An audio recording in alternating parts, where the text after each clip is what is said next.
इस क्वेश्चन को पढ़ते हैं कि व्याख्या कीजिए कि 7 गुणे 11 गुणे 13 प्लस 13 तथा 7 गुणे 6 गुणे 5 गुणे 4 गुणे 3 गुणे 2 गुणे 1 प्लस 5 भाज्य संख्याएं क्यों है।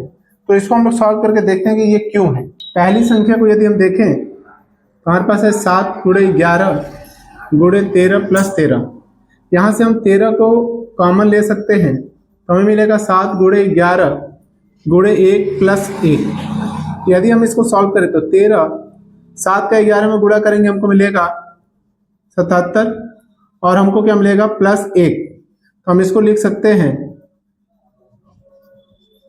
13 गुणे 77 और 1 होता है 78 और इंटू 1 भी हम लोग कर सकते हैं। तो यहाँ पे देखिए 1 2 3 एक तो सबका गुणनखंड होता है तो हमारे पास यहाँ पे 3 गुणनखंड मिल रहे हैं। तो हम लिख सकते हैं यहाँ हमें 3 गुणनखंड प्राप्त हो रहे हैं, अतः यह संख्या अभाज्य संख्या है। ऐसे ही यदि मैं इस वाले प्रश्न को देखूं तो 7 गुणे 6 गुणे 5 गुणे 4 गुणे 3 गुणे 2 गुणे 1 और धन 5 है ना।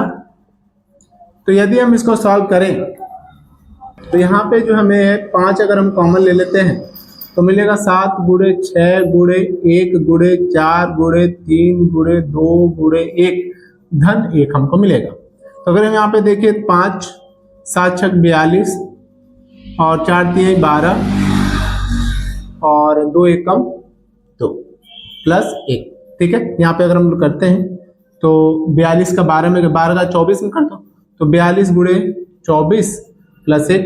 42 और 24 का मैं यहाँ पे गुणा करके दिखाता हूँ। 42 और 24 4 दूना 8 4 चौको 16 2 दूना 4 16 4 20 0 बचा 2 4 दूना 8 8 2 10 1008 आएगा। तो 5 गुणे और 1 इसमें जोड़ देंगे तो 1009 और गुणे 1 कर देंगे क्योंकि 1 सबका गुणनखंड होता है। और यही सेम चीज हम लिख देंगे कि यहाँ हमें 3 गुणनखंड प्राप्त हो रहे हैं, अतः यह हमारा भाज्य होगा।